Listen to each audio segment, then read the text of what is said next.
I mean, it's a lot of pollen. You know, it gets in my eyes and irritates them a little bit, but I got a car Saturday, so I'm fine. Like in the car, all the time. Here we go. My Saturday, Sunday, I'm like,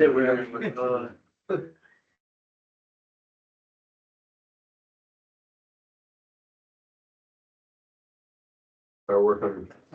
Yeah, it's done. I got to pick it up. And now you're gonna be like, I want to get rid of it. Be nice, be nice. Deny Kurt getting this man. So did I. I didn't look to see it presenting at first. Man, I got you sent those videos the other day, and I was like, oh, like the night before, I was just like binging it. I mean, they were short. Yeah, Yeah. I watched the Steve Trap video, and they weren't as long. They weren't as long as like the other ones. Right. How's the hip feeling? it's getting better slowly. Yeah. Slowly getting better. I just got on the cane, like starting over the weekend. It was like, okay, because I tried it before and it hurt and Yeah. made it worse and all that. So this weekend I mixed it up a little bit, you know, just to try to take it easy on it. Like when I was out, Steve's here. like even in the back, the first time I've been on grass, you know, Yeah. for weeks now.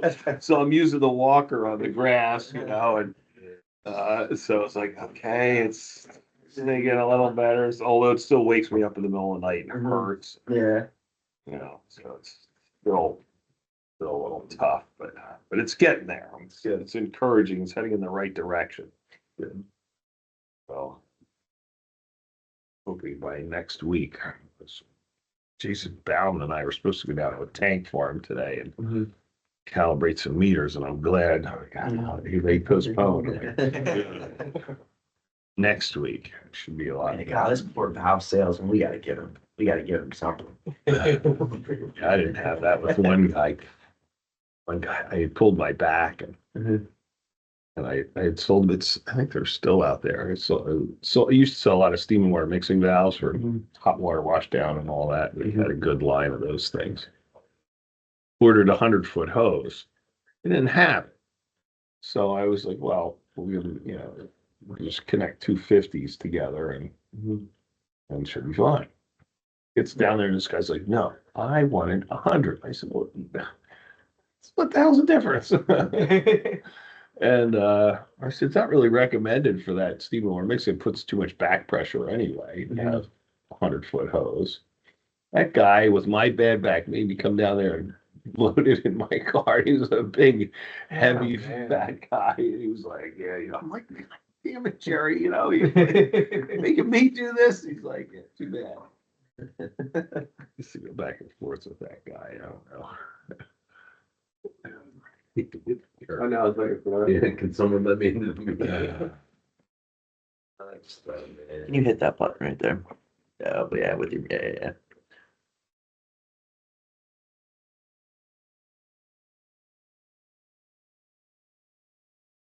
Okay, now we can stop talking about him. Yeah. I guess you can hear. I don't know laughing. Yeah. I can hear you guys now.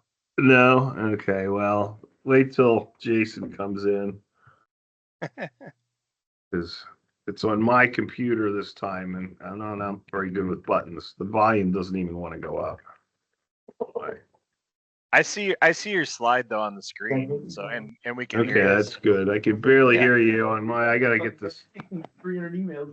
It's like, oh my God, thank God, I'm so happy you reached out. Look at you now. Where is it? Couldn't believe it. Right, that was like exactly the response you wanted. Yeah, no, that's the response you wish you got out of every email you sent or every call you had. And I was like, come on. Jason. So, Yeah, we'll see what happens, but that was, be great.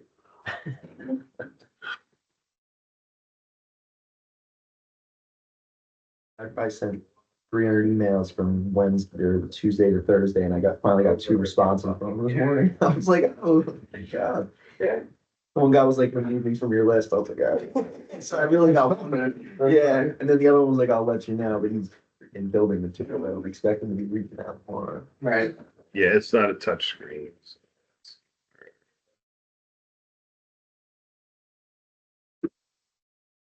Kurt, do you want to try again? Like to talk? Yeah. So is that? Can you- now that's can what we you- were. Cool. So I Now you switched can hear it me? from. Yes. Well, and I'll be in here in a second. Sorry. All right. Wait for you. No, you can get started. Okay. Yeah, I'm reducing those. All right. Safety. Can I minimize this? With Gina out, sure got me an answer in an hour. I wish we had it back. All right. Safety relief valves. Why isn't it? Gina's out for the next years. Okay, why isn't it going down? I don't think it's presenting. I think it's Isn't it? presenting. Where's this top bar at? I don't know. The top bar thing is weird. Okay, but if you go.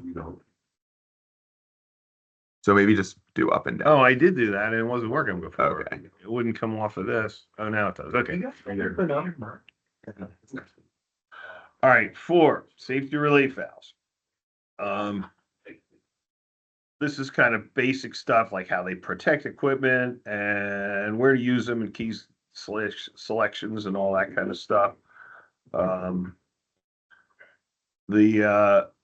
You'll see safety relief valves on all kinds of stuff. Boilers, pressure vessels. If they're on boilers, it's an ASME code 1.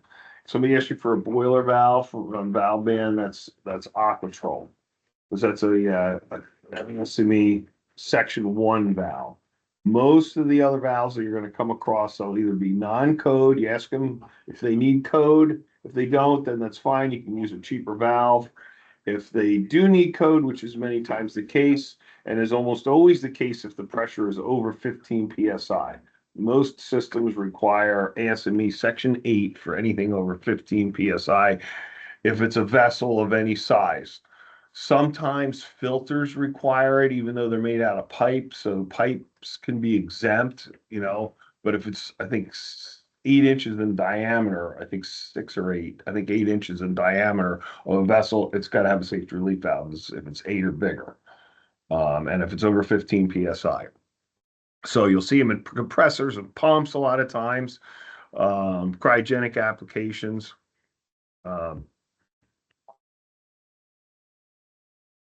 When you're talking about boilers, Uh-huh. that you said ASME code 1 Yes, section 1. section, does that correlate at all to the FM approved? No, it's totally different. It's a pressure vessel code. So it's a code similar to an electric code, but in the pressure world. Okay.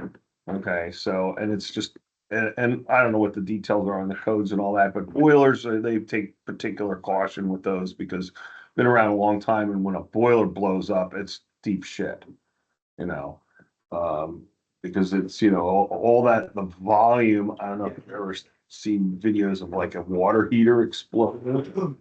It gets too hot and all that water in that volume will expand and it's like an explosion. It actually blows. I've seen videos of a electric hot water tank go through all the floors and out the roof of a house. Sure. Okay, so boilers with steam and all that, they're pretty particular. So that's why it's a section 1. This is always like air pressure, like steam pressure. That's There's on no steam. Yeah, that's just applies to steam. Just Doesn't steam. apply to anything else in a section. Okay. Everything else is going to be section 8. Okay. All your steam applications, with the Mhm. exception of being actually on the boiler Mhm. and liquids and gases. Mhm. Okay. Of course, obviously the overpressure can blow up pipes and it, kills people. And there again, there's the ASME code standard, the third thing down. They're going to tell you a lot of times they're going to know whether they need a code vessel or not. When in doubt, I'd give them a code vessel just so that they don't find out otherwise. But if it's like, with valve band calls, especially, people are going to call you for their water heaters at home, those little poppet valves and all that. And those are, you can get those at the plumbing supply house. Although Aquatrol does have that kind of valve. So you can supply it through one of our suppliers at pretty good numbers.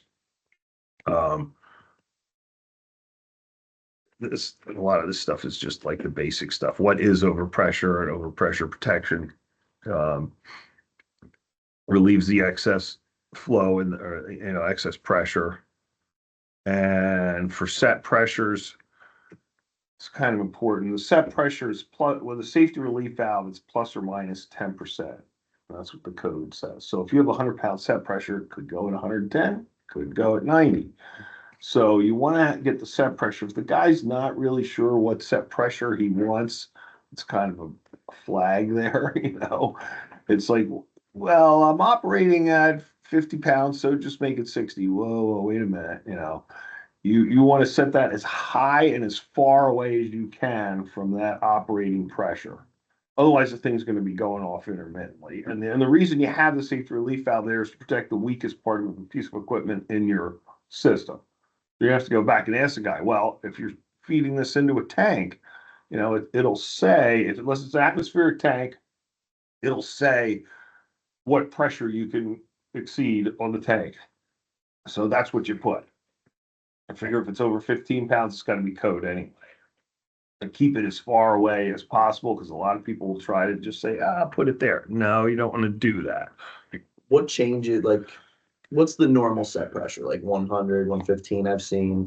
There is no But normal. There's no normal. So like what changes to, like, how does the manufacturer set the set, like, how is that? Okay. Like, how does that like function? Okay. A lot of times with you'll see with pressure regulators from Jordan, for instance, you'll see a pressure rating, particularly on the gas ones. They've got a inlet pressure that can go like as high as 150 pounds on some of our gas regulators. Yeah. But on the downstream side, it'll only take 25. Okay. So therefore, you have to have a safety relief valve in that downstream line that's set at 25 pounds Okay. just to protect that regulator. So it's the weakest link in the piping where that stuff can be, overpressure. Now you'll see a lot of times people ask you, well, I need a thermal relief valve. And that typically is on a liquid line. And what that is there for is, and they won't know the flow. You ask, well, what's the flow? Well, I don't know. It's a thermal relief valve. Has nothing to do with temperature for the valve itself. It's still a pressure relief valve. It's virtually always on liquid application.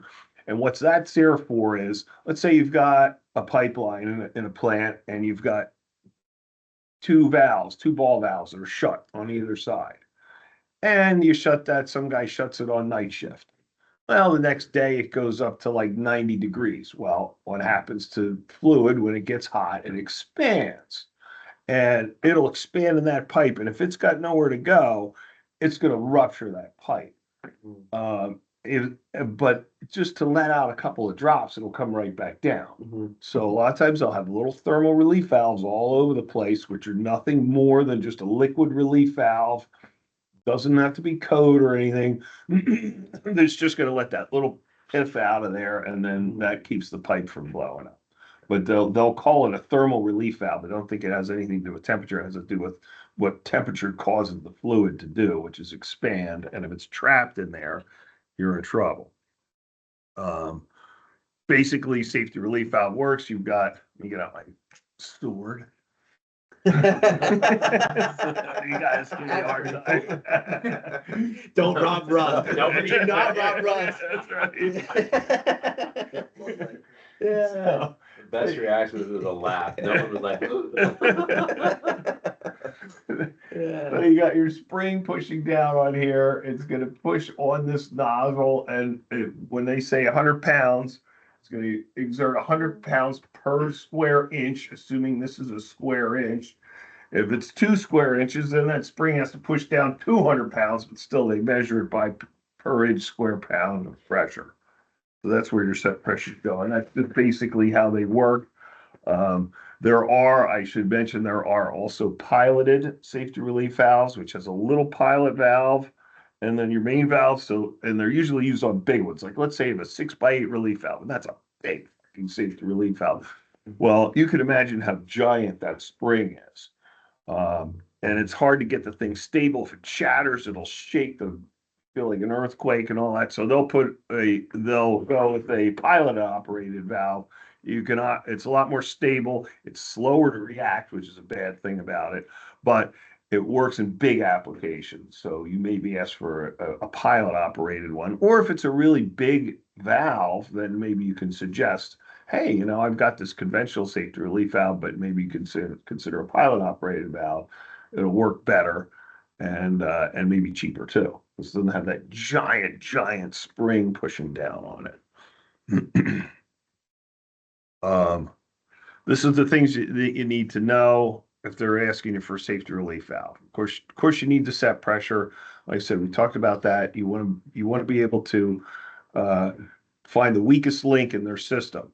If a lot of times they have, there's no possible way it can go over 150 pounds. Some people think they need a safety relief valve, but everything in their system downstream can handle the maximum pressure that the pump can put out, let's say.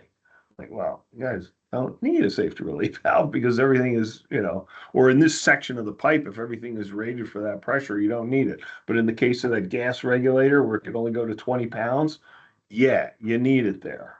Even though the whole rest of the system may have higher pressure ratings, to protect that weak link, you need that safety relief valve. Flow capacity is another thing. A lot of times you're not going to be able to, you won't get the number out of them, but they may have an existing safety relief valve. Their existing safety relief valve should have a tag on it, and it will tell you what the capacity is. You can match it. If it's close, you're probably okay because most people don't size a safety relief valve exactly right on. But all orifice sizes in safety relief valves have a letter designator to them, and that has and they're all, since it's ASF, most of the stuff is code related. It's the code requirements are that the pressure recovery factor, the flow rates, and all that have to be really similar from one valve to another. So they have a G orifice, let's say. So if somebody comes to you with somebody else's safety relief valve, they're looking for, an Apollo safety relief valve that they're calling all over the globe for, come up to you guys for it. You say, well, you don't know what the flow rate is. Well, it's got well, Mr. Customer, what's the orifice size? Well, it says it's a G orifice. It's like, okay, well, we have this Taylor or Aquatrol valve that has a G orifice, and the G orifice is a G orifice, even though there's a little bit of flow variation. You can give them an equal and he'll feel confident that, okay, it's the same G orifice. What is a G orifice? It's an orifice size, it's a square inch orifice size. So there's A, B, C, G, E, F, G, there's all the letters, and it has to do with the size of that nozzle. Okay. And if the actual flow rate is a little bit different because the body shape where after it comes out of that orifice is a little bit different. So the flow coefficient varies slightly, even though the orifice size is the same, but the bodies of those valves are pretty damn similar. And that's unique to safety relief valves. Like on a pressure regulator, on our Jordan 608s, for instance, the orifice size is huge. Remember talking about the orifice size of that 608? Yeah. It's giant. But the flow coefficient through it is really small because the plug only comes off a little bit, but with the safety relief valve, they all have to be about the same flow rate per orifice size. So you can cross-reference it that way. The fluid type is important because, you got to worry about material compatibility. Usually they're designated in 3 categories for safety relief valves. You either have a steam application, a gas application, or a liquid application. So those are, and sometimes the trims and all that are a little bit different. So the manufacturer has to know what's going through the valve in order to code stamp the thing. That's a WOG, right? Oil, gas, or no? Yeah, I mean that's a general term used for a lot of valves, like that you can use them on all those services. But for safety relief valve purposes, they're going to want to know what's going through the valve. And a lot of people would say, "Oh, give me 100-pound safety relief valve." Well, okay, all right. Well, it's going to be a G orifice. Oh, okay. But you still have to tell them what the hell's going through it. And it gets confusing sometimes because you're on top of a tank, it's filled with liquid. If the pump goes too much, is it gonna be, is it gonna be liquid going through there, or is that the vapor on the top that you're relieving? So on a tank, usually I'll figure it being vapor on top and not fluid, so you give it a gas application for that. Connection type and all that, which we went over, the valve type being that it's a whether it's a pilot operated safety relief valve or a conventional safety relief valve. And there's a lot of other safety relief devices, which we'll talk about. There again, codes and standards, if they need any particular code for it, whether it is a section 1, section 8, whatever it may be. And then if there's any like special features, the tops of the valve,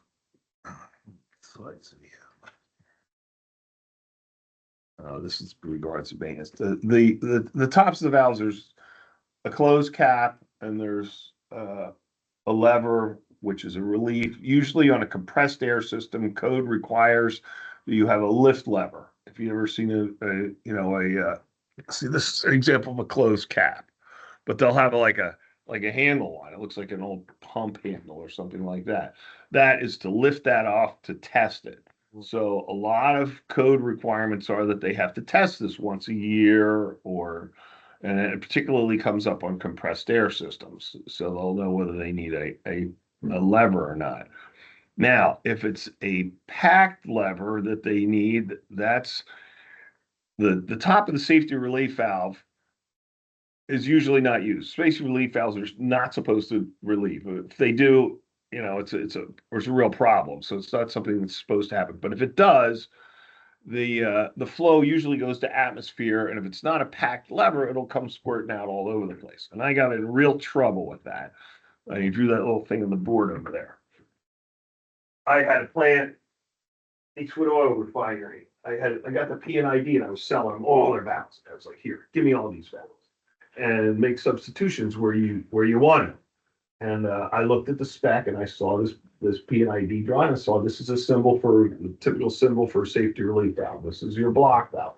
This was going to atmosphere. So I saw that. I'm like, well, shit, the spec called out for a packed lever. Well, you don't need a stinking packed lever for that. It's just, it's going to atmosphere. If that valve is closed over pressures, it relieves it. Well, I get the call. Oh, these valves are leaking shit all over the place. God, they're all pissed. And here I find out that they piped it into here, and this valve is usually open all the time. So this is flowing through here.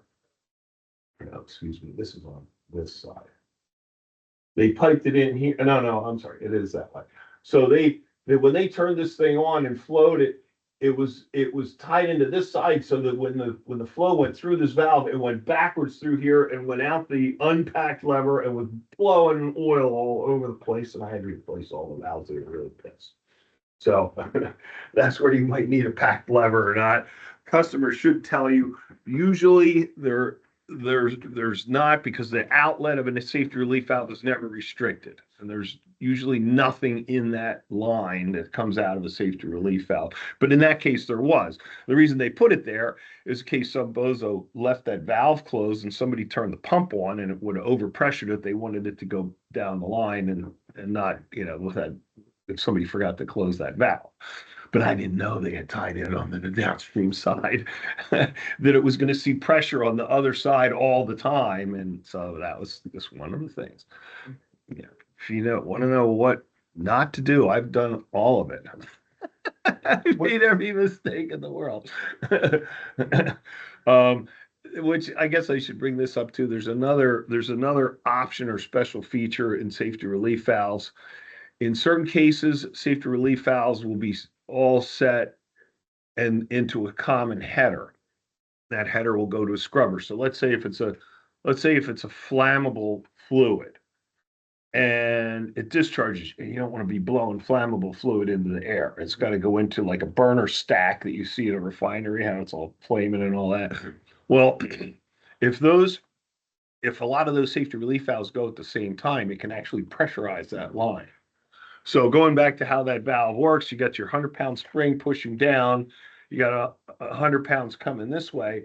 Well, if that outlet of that valve is pressurized in that line, it's going to push harder on that spring. So if you've got 50 pounds of pressure on the outlet side of that valve, it's pushing down on that orifice 100 pounds, and the spring is pushing down 100 pounds. So that valve isn't going to open, instead of opening 100 pounds, it's going to open at 200 pounds, and then something blows up.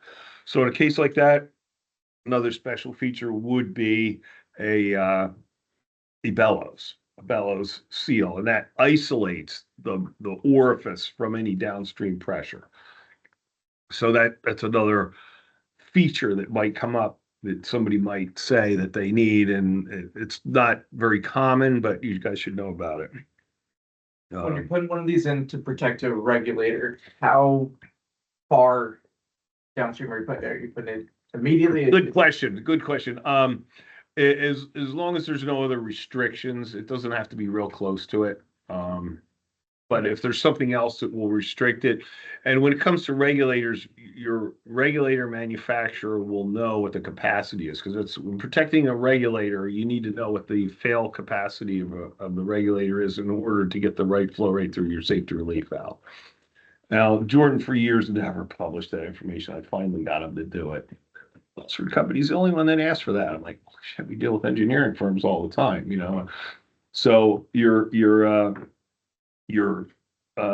regulator will have a failed flow rate, and it's different than the flow rate of the capacity. Reason is because most, at least globe style regulators, the failed capacity has to do with with having the orifice out of, or the plug out of the orifice flow path. So in the case of that 608, that plug comes down and it only comes up a little bit, and then that's the actual maximum flow rate when it's all the way up.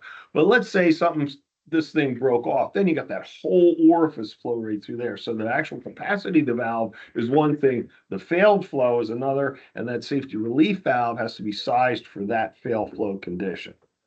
So that's why relief valves can be a lot bigger than what the flow rate is. You have to worry about that less with a sliding gate. Yes. Boy, you were on the ball. Damn. Sliding gate is one of the unique things that it's not a globe style valve, so that's a real selling feature of that valve, is that it can't be dislodged from the thing. And I've seen those plates bent like crazy. They won't, like a globe style is known to come off, the globe comes out, and then you got your full flow through the valve. Sliding gate won't do that. So it's just whatever that CV is on there, that's what your failed flow is. So I thought I was going to make a giant coup at DuPont because they're trying to replace all their globe style valves. And a lot of them were low flow trim, because pressure regulators usually are oversized if you line size them, because they're taking a high pressure drop. So they usually put a smaller trim size in a regulator. So then the failed flow of that trim size is what the safety relief valve is sized for. I'm like, look, Mr. DuPont, now if you buy our valve, you can use a smaller safety relief valve. And they were eating it up. But then, the powers that be started looking at it. They're like, well, it's got a low flow trim in it, which most of their valves did. They're, well, what's the biggest trim? I'm like, well, you can get a really big trim in that size valve. Well, turns out the sliding gate, now some bozo out in the plant could put the wrong trim in there. Now the safety relief valve is undersized, and then they're in deep shit. They're like, no, don't use those damn sliding gate valves. I thought I had it, and it was like no good. But if you had the largest CV in there, you'd be covered. Yeah. But they're using like a 9.5 and a 2-inch valve, and you could put a 30 in there. Right. So they had to size all their safety relief valves for a 30, whereas you're changing the orifice in a Fisher globe style valve where their failed flow rate would be less. So I got burned on that one. So there's another mistake. You guys want to know how to make mistakes? Just let me know. For maintenance and all that, you guys don't have to know that when it comes to maintaining safety relief valves, it's anything goes wrong with them. There's usually a PM where you have to pop the safety relief valve very so often where they do the lift lever, close cap. You don't have to do that. If they ask you if you can I change the setting on that since it's got a spring range? Well, no, especially in a code valve because it's illegal. You can't do that. And you also can't fix your own code relief valves. You have to go to a shop that has what they call a VR code or green stamp code shop. And who is that locally? Locally, Chalmers and Kuback, S&S is another, Jersey. yeah, and Jersey is another one. Can't think of others, but there are a few other shops that they're the only ones that can actually work on the safety relief valves. So that's not something that you guys would get involved in. And here's our brands that we would handle. Aquatrol is very good for most applications. They have brass and stainless and carbon steel and all that. Laser is also conventional safety relief valves, but they're very well known for sanitary ones, which would compete with Steraflow, which is strictly sanitary. The advantage of our Steraflow valve is that we offer a smaller size than they do. We go down a 1/2 inch and they don't. But you guys probably won't come across that too much, and you can't sell Steraflow out of the territory. Laser, I think you could. I don't. Yeah. That's on the site right now. Not on the site, but we're good to sell it though. Okay. So you can sell that anywhere. So that's a good one. Aquatrol, you should be able to sell anywhere. Yeah, Laser, you should be able to sell anywhere. Aquatrol, I would say would be unless it's a sanitary application. Well, I shouldn't even say that because Aquatrol does offer tri-clamp connections on their safety relief valves. So they can offer a semi-sanitary safety relief valve. Is not polished to the same level. Yeah, I don't think so. I don't think it doesn't have any of the BPE certs or any of that kind of stuff. But for food and beverage and stuff like that, if somebody needs a tri-clamp safety relief valve, you can go to Aquatrol. It's a lot cheaper. If it's a pharmaceutical application or a more strict application, it needs to be a 3A, which was typically a food and dairy spec. Then you can go to Steraflow if you're allowed to, or Laser more likely is what you're going to go for because they have all that certification and they're a very well-known company. But Advanced Valve sells them and everybody knows those guys, so you're going to be competing with them, and we get a discount a little deeper than I guess they do. we were getting them from Advanced Valve, we were buying them from them. at list. That's what Yeah. they said last week, and we Yeah. get 22 off, I think is what it was. Yeah, I think it was 22 off. So that's where your margin is, and you can compete head to head with those guys. So And you could put your 30 on and only be maybe 10%, 12% higher. yeah, And most other people are gonna pull a hell of a lot more than that 10 or 12%. yeah, if they're buying buying through Advanced Advanced Valve. Valve. If somebody's buying directly from Advanced Valve, you know where your advantage is, and maybe it's a big project and they need a lot of them, and there's some contractor searching around. Who knows? We might be able to beat the Advanced Valve. If Right. you go in at 19 or 20% or something, you could score a big job on there. Or even at 22, Yeah. because that would be list, even if they gave a 10% advantage to the mechanical or whoever's buying it, Mhm. that mechanical still has to mark it up. They're gonna probably mark it up more than 10%, You're right. right? So that our 22% might be a good number. Yeah, I would say Valve Man's practically strictly Aquatrol off their website. It's about what we have. Okay, yeah, and that's a good company. Their deliveries are fast. They're very easy to work with. Taylor, which I don't know why Taylor is listed on here, but Taylor is a good company too. Some of their pricing is very aggressive. They have a lot of variety. They have the piloted ones, but we have some restrictions of where we can ship that stuff. So that one might not be as good for you guys on that one. Here's a restriction question, a little off topic, but if someone asks you, the end location, you just say, PA and get it shipped here, is that wrong to say? Usually they'll If want it's, something a little more If specific it's than like, that. I'm talking like, maybe $1,000 order, something that, not hundreds of thousands of dollars, but, I know we get that question sometimes and I'll just be like Jersey. And then Yeah. it comes here and, we send it wherever. Yeah, be as vague as you possibly can, Yeah. but a lot of times people want to know real, and they won't even quote you. Correct. Well, Yeah. and I try to say what Yeah. I think they want to hear, or I hope they say like, oh, we can only ship to here, here, and here. And I'll just say, oh, it's going, Did you part of the song? Not yet. middle of PA. Yeah, so if you can be vague about it, Yeah. because those guys have territories too, wherever you're buying it from. Correct. Yes. Like if you're Like, I don't want to get myself in trouble, but I also don't want to lose out on. So again, I feel like a much larger order, I'd be questioning it more. But for this little stuff, I'm just like, oh yeah, I'm trying to give them the answer they want. yeah, on the big order, somebody might be hunting all around, some Yeah. guy in Idaho or something, Yeah. inspect the thing all out, and whoever you're calling is the regional guy for your area. Well, he's stepping on the other Yeah, guy's yeah, toes, so Yeah. that's where they kind of, well, am I Yeah. gonna get in trouble for this or not? And, okay, it's in my geographic area or Yeah. something, Yeah. I got you. So here's some of the Taylor offering. Again, they've got the flanged and threaded. 8250 is predominantly what we see. Yeah, that's the primary one, is the 8250. And then they go up to 3-inch, but I want to show you some of the things, Taylor doesn't do steam, right? they do, I don't think they do inch steam.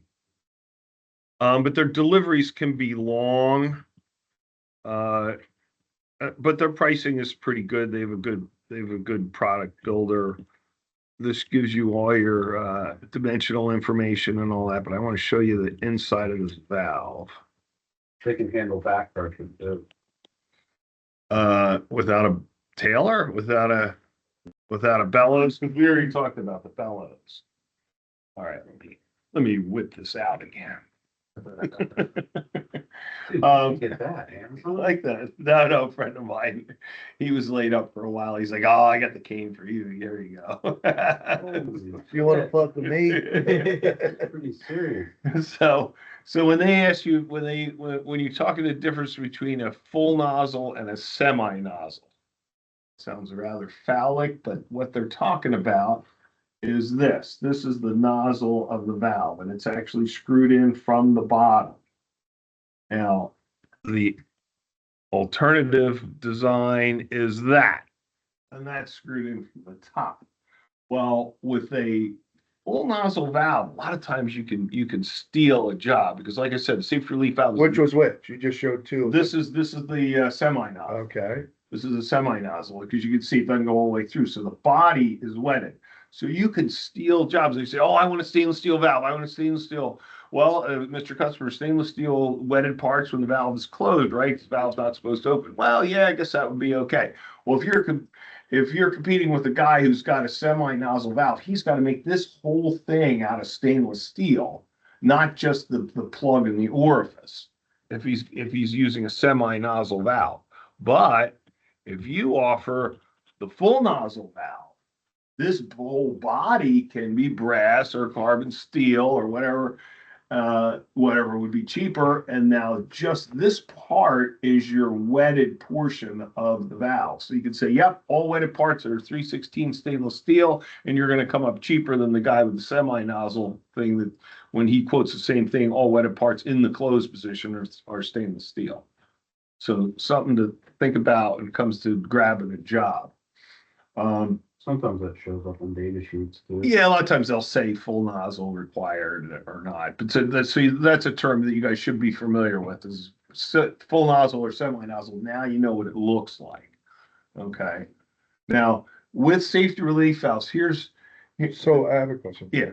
So item number 11, that's the exterior. Right, correct? that's the body. Yeah. Okay. And what is item number 10? Spring. Item number 10. That's the thing that holds the spring. Okay, so is all of this is stainless? No, it doesn't have to be. No, because the spring is typically not stainless, because stainless isn't very springy. So just this piece right here, number 8, and anything that's wetted in here when it's in the closed position. If it's up here, it doesn't have to be sanded just because it's not wetted. Unless it opens. You're saying wetted, right? Like it would get moisture. Yeah, like, no, like it would get Process. process in it. oh, So okay, if you have okay, some okay. corrosive shit in here, Yeah, yeah. you know, and it's gonna corrode that other valve. If it's a semi-nozzle, it's gonna screw it up. With this, it's not gonna do that. Now, if it opens and gets all up in there, yeah, then it screws it up, but these things Yeah. aren't supposed to open unless you have one where they have a test, a lift lever on it where they have to typically test it all the time, then it's gonna get wet and then it's gonna be a problem. But if the customer's okay with in the closed position, then you can steal some jobs with that and give them a carbon steel upper part and then have the stainless steel wetted parts and you're good to go. So, and here, another thing about safety relief valves, a lot of people try to use safety relief valves around a pump as a back pressure regulator because they're cheaper than a back pressure regulator. Well, it's not a good idea because with safety relief valves, they have what they call blowdown, which means a safety relief valve is set at 100 pounds per square inch. Okay, so what that is if this place right here, this plug is 1 square inch, then you got 100-pound set pressure. As soon as that valve starts to open, it'll start to what they call simmer. When it gets really close to within 10% of the set of your operating pressure, it'll start to simmer and it'll start squeaking out of there a little bit. But as soon as that flow gets to be enough, it gets up into this is called a huddling chamber here. And now the pressure that's exerted from your process goes all the way out to here. So it's a lot more than 1 square inch of surface getting pushed up by that process. So it could be, you know, so that's why a safety relief valve will stay closed, and all of a sudden it'll start to open, and then it exposes that huddling chamber, and then kabam, the thing goes wide open, and it won't close until it's a much lesser pressure than 100 pounds. So Is there a percentage less? 10%? they vary all over the place. Okay. Some of them are a lot, like 60%, like the ball seated hyper seals. It wouldn't close, set at 100 pounds, it won't close until 60 pounds. Okay. Some of them less, some safety relief valves have an adjustable blowdown ring. They do it through the bottom and you can adjust that up and down so you can adjust how far that thing comes down to close. But typically you don't get involved in that, but that's a characteristic of all safety relief valves. That way they'll blow wide open, dump out everything and then slam it closed. So that's why you would never want to use that as a back pressure regulator because the thing would be kabam, bam, bam, bam, bam all over the place. So you can't do that. Even a lot of people try to get away with that. So will the manufacturer tell you, say that's a 1x2, would the manufacturer know what that percentage is? What the blowdown? Yes. Probably, yeah, they know. I don't know whether it's published or not, Okay. but they would probably know. Is that something we need to let the customer know? Hey, listen, you know, it's gonna blow at 100, but it's not gonna reset till 90 or 85. Yeah, well, well, I wouldn't really. I mean, they should know that if they're when you bring that up, that's when you bring that up is if your normal operating pressure is close to your safety relief valve set pressure. You know, like let's say, oh, we're running at 80 pounds all the time, but if it gets to 100, you know, we don't want, you know, we got to have it open. So if they're too close, so give it to me at like 90 pounds. You know, well, no, you want to set it higher because even at your normal operating pressure, it may not come back closed again. It may stay open and just keep going. Okay. So that's kind of important to know a lot of times, especially with those ball seeded ones with 60%. It was a really high blowdown. But typically, I think it's somewhere around, I don't know, 20, 30%, something like that. So if it pops at 100, it won't close till like 80 or so. So on a boiler application, the lift lever option, they've got to test that every 6 months, every year, whatever. Yeah. Are they able to just, without removing the valve, just using that lift lever option just to? Yep. Okay. Just to make sure, because a lot of times it'll rust closed, or, Right. you know, and it's required by code to test it. And you don't want to be doing it a lot, especially on a boiler, because first of all, it's a violent thing. It's damaging to the seat. So, but Gotcha. if it's like a viscous material and all that, a lot of times they want to know because it could glue itself closed and you never know it until the thing blows up. So a lot of PMs at places will tell you you've got to test it in place, you know, at a certain period of time. So in which case you need a lift lever, and then we talked about the packed lever thing. One of the accounts I have in South Jersey, they take 50-pound blocks of cocoa butter coming from around the world. They bring it in, it's solid, they're like this size.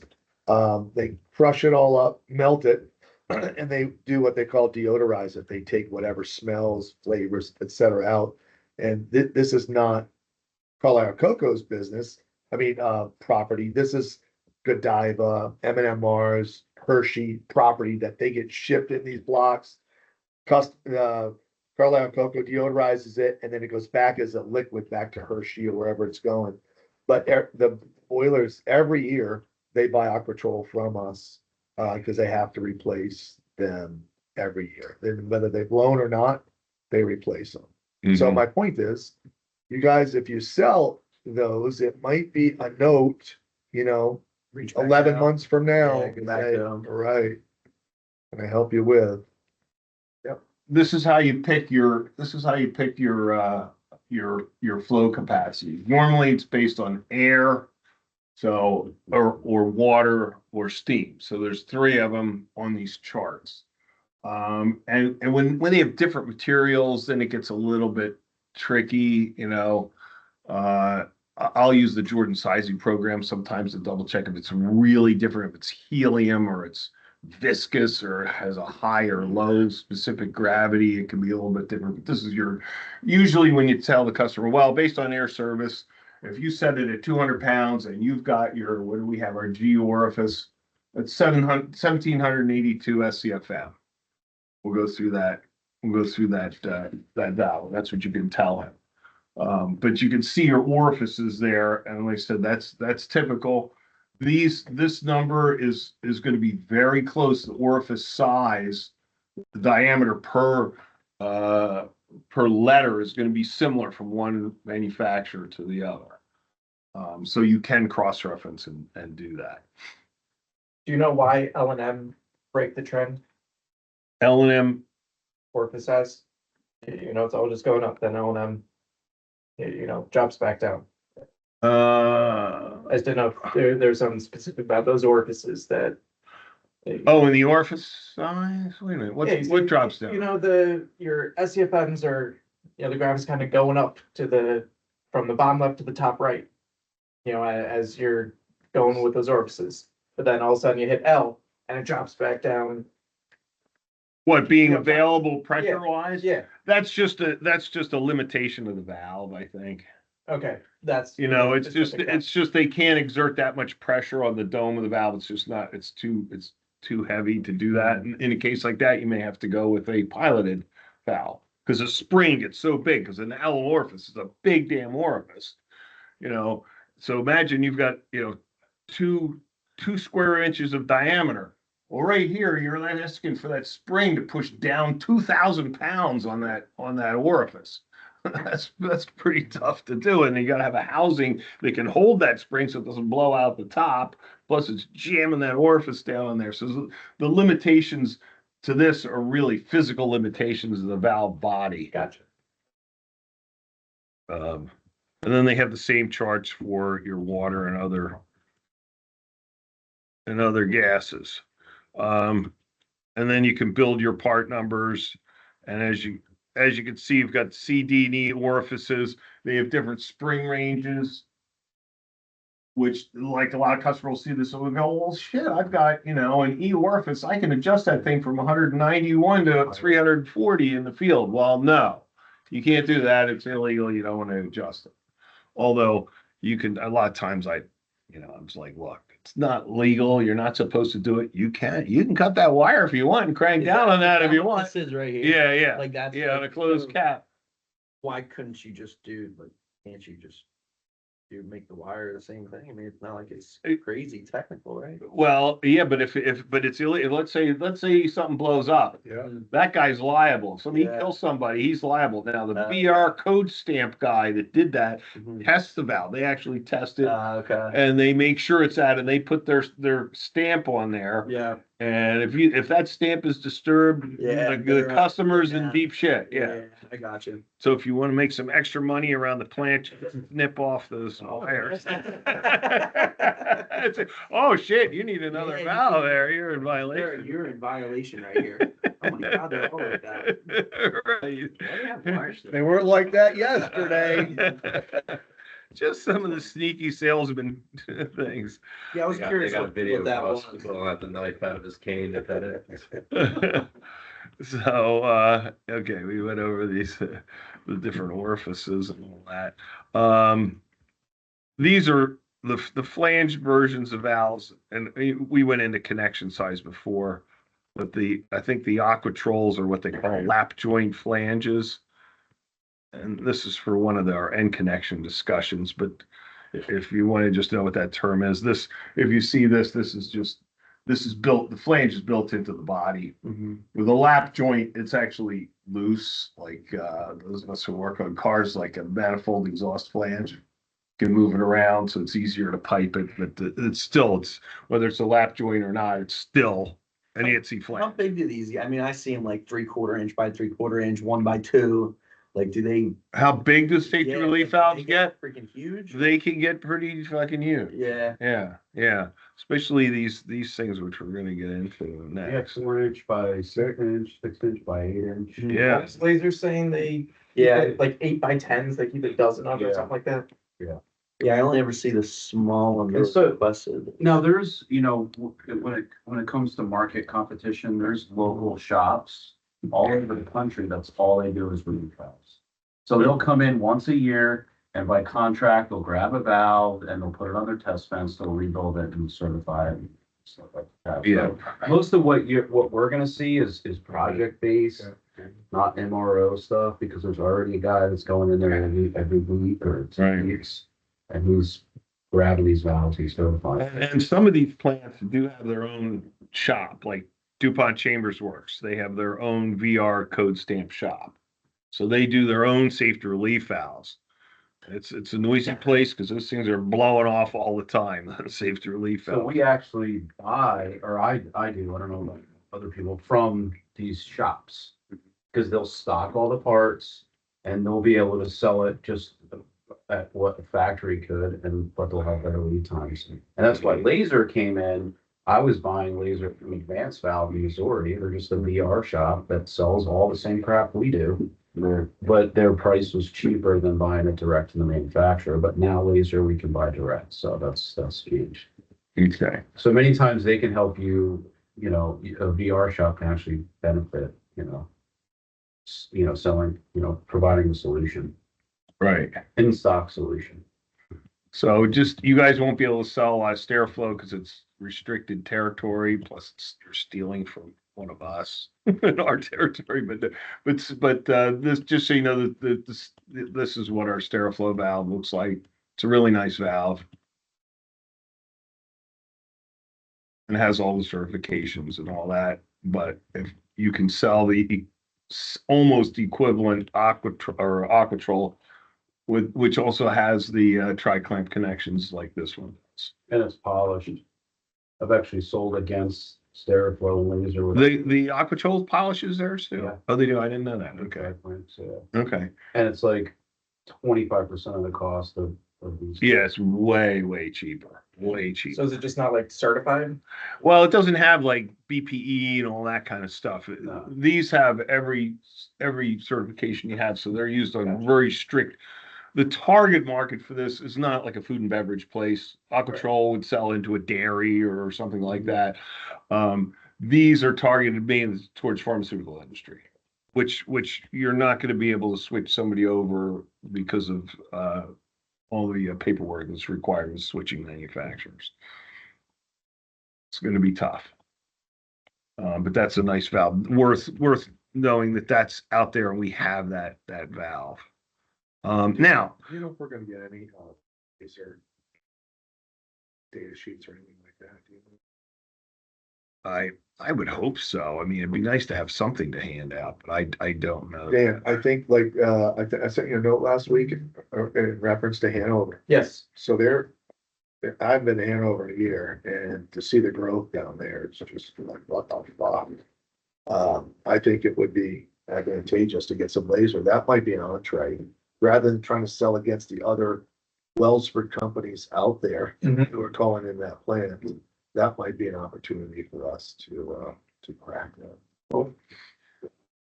So now what we're up against is competition to our safety relief valves is rupture discs. And this is just another way of protecting the system from overpressure. This happens to be a sanitary one, and this will go between two tri-clamps, and based on the shape of the curve, the thickness of the material, whether it's forward buckling or reverse, or this would be reverse, so it bends this way and splits. This is an alternative. And a lot of people traditionally in the pharmaceutical industry would put this below a sanitary safety relief valve, so they wouldn't need to spend all the money on a sanitary relief valve because this would protect the system. But the problem with this is once it opens, it stays open. Another problem is a lot of these things are fragmenting and they can send pieces and shit downstream. But this thing costs like nothing, and you can put it between a tri-clamp connection and just protect your system. So that's one of the things you're up against. And it's conventional. They have huge ones. They're made out of all different things. There's those graphite ones from Zook and different manufacturers. So that's what you're up against when it comes to these. But the problem is they don't reclose again. That's why you would go to a safety relief valve instead of a rupture disc. If you just want it to blow up and open and save the world and nothing blows up and then you go back, put everything, you can get away with rupture discs. But that will be your competition. If somebody says, oh no, I'm using rupture disc, you'd be like, okay, you're not going to be able to sell them a safety relief valve unless you can convince them that you want the thing to be closed again. All right, so once that blows, you gotta shut your system down, basically. Yeah. Remove that, right? Versus Versus the potential resetting. right. And the relief valve, it just closes by itself. With this, you got to take the piping apart, you got to put it back in. Also, if you run out of these, like your last piece of toilet paper, you're in trouble because they have to test them. They have to blow up about 10 of these things before they figure out what the curvature is that's going to blow at the particular time. The other vulnerable thing about rupture discs is that they vary by temperature, so they're not as accurate. So you can imagine if the stuff gets hot, it's going to be softer. It's going to blow before it's supposed to. The other thing is they fatigue after a while. If you get close to pressure, they're going to binka until then it ruptures ahead of time. So there's a couple of disadvantages. As cheap as they are, there are some disadvantages of going with a rupture discs. So there is an alternative to rupture discs, which we have, which is our rupture pin valve. Now, this is a really cool valve, and these things I have some quoted now that are like 20-inch, huge damn things. You can set them at low pressures. This one happens to be ASME code rated. It's not a relief valve because it won't close. It will be similar to a rupture disc because once this thing opens, it doesn't reclose again. And this is why. You've got this pin right here that's holding this orifice down. And there's no blowdown or anything like that because it just stays open. But it's holding this thing down. And you can get that thing close to set pressure, and that pin will actually flex. And you can do it a bajillion times. You can get it really close to set pressure, much closer than a rupture disc, much closer than a conventional relief valve. You can operate really close to your operating pressure without any consequences. And the way they adjust their set pressure is it's just a matter of how tall these legs are and how thick that pin is. So they adjust the thickness and they keep moving it around and trying different thicknesses till they get that thing to to pop right where they want it to pop. And then and it'll bend exactly the same thing. It's Euler's law, whoever that guy was, I guess a smart guy, but he figured out that that was a good way to protect systems with safety relief valves. So this is something really different. If you have a customer out there, it's like, shit, I can't use a ruptured disc. I can't. Safety relief valves keep simmering and blowing all the time. I got to operate really close because I'm really close to my tank pressure and all that. Well, this thing may very well be an alternative for it. I have a company that does stack burners, and they have big low pressure systems. And it's really hard because the temperatures are high a lot of times. You can't get ruptured discs to work properly consistently, real big ones. So this is a real good candidate for those guys. So I have an account in South Jersey that uses them, and probably about every, I'm gonna say 2 to 3 months, we'll get an order for just the pins, because once the valve is in, you don't have to remove it. They just order 10, 20, 30, 40 pins at a time, tell us what pressure it's at, and then bingo, we sell and them. the pins are cheap as anything. And once they know what that diameter of that pin is and the exact length, it's so easy for them to reproduce it. Like with a ruptured disc, you're in trouble because they have to test them. If you run out of them, and they're expensive because they got to do that every time. But once you get a rupture pin in there and they figure out what the distance is and the thickness, and I've sold rupture pin valves before where I've sold them a replacement valve, and the thing is like half the length, but it's got a thinner wire in it.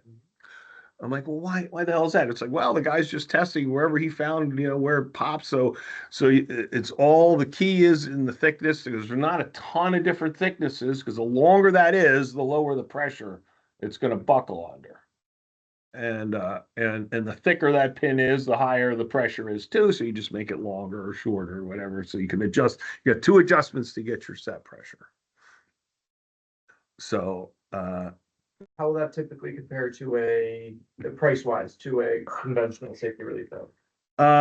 they're they're similar, but bear in mind it's not an exact replacement because it won't reclose is the main thing. Right.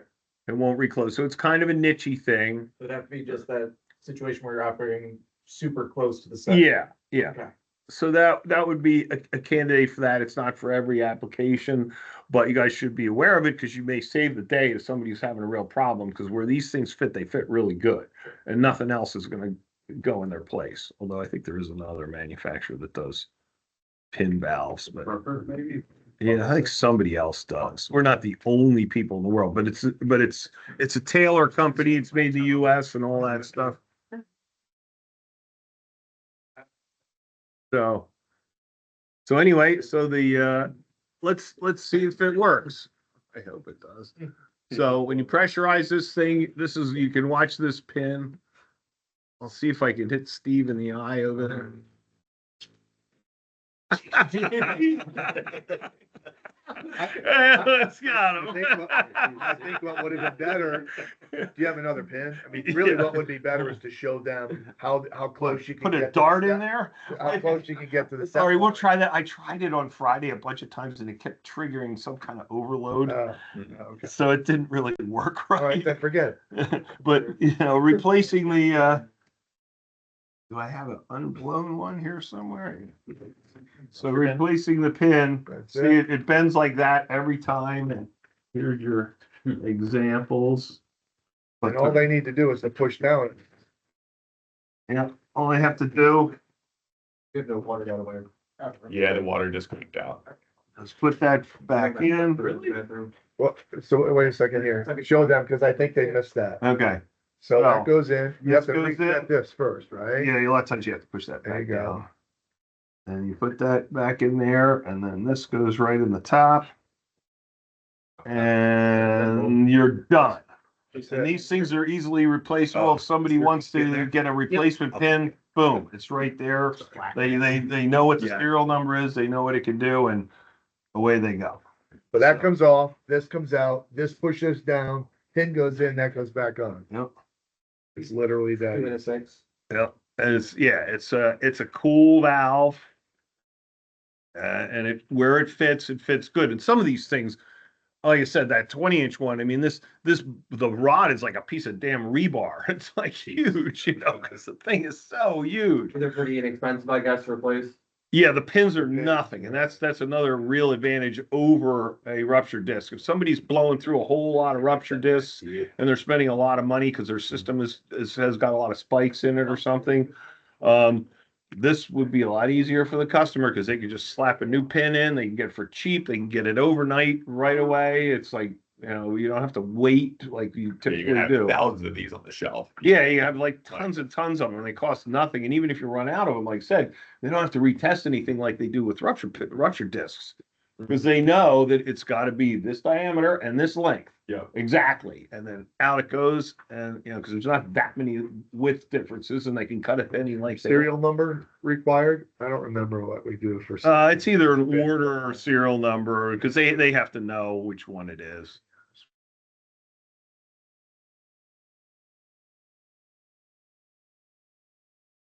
So, and you know, in the world of safety relief valve stuff, they've got blowout panels for tanks, which is just looks like a giant ruptured disc. People will use quick closing valves or quick opening valves to relieve systems and pressure. So there's a couple other ways to do it, but what we've covered here, you know, relief valves, pilot relief valves, pin valves, and rupture discs are the vast majority of the ways that people protect their system from overpressure. And the cool part is not everybody sells this. Yeah. Nobody does. Yeah, I think there might be one other manufacturer that makes this kind of valve, but it's an unusual valve. It doesn't come up very often. But for you guys, you might solve somebody's problem. If somebody's saying, I need these, I've been looking for these ruptured discs, and you know, nobody's got them real fast, and then, well, and I use them all the time, or I'm operating really close to the set pressure and it keeps blowing. Well, here's something you might be able to offer these guys that will solve their problem, because you can operate within 5% of your set pressure without any consequence. No simmering, because it won't simmer like a conventional safety relief valve will. You know how it gets close to set pressure, it's like before it reaches that huddling chamber area and blows wide open. So there's a couple of real advantages to this valve and in certain applications. So Cool. Well, thank you, Russ. that's my safety relief valve story. It does good. Does anybody need a break before we jump into the next meeting? You want me to X out of this, or? Yeah, if you want to exit out, that would be perfect. And then you can leave the meeting if you want to. Oh, it's something that you guys are okay. So, Like you're not throwing me out of the room. no. Like, No. I'm like, what did I do? Sorry. What have I done? You did fine, Russ. Time for you to head on out. You're discriminating against the handicap. I'll take care of you with my sword.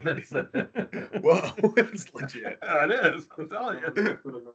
That was what he used instead of a laser pointer. Yeah.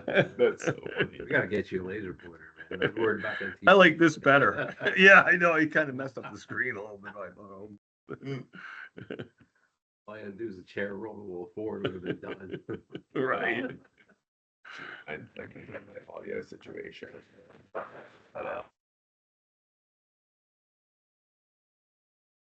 Again, thank you.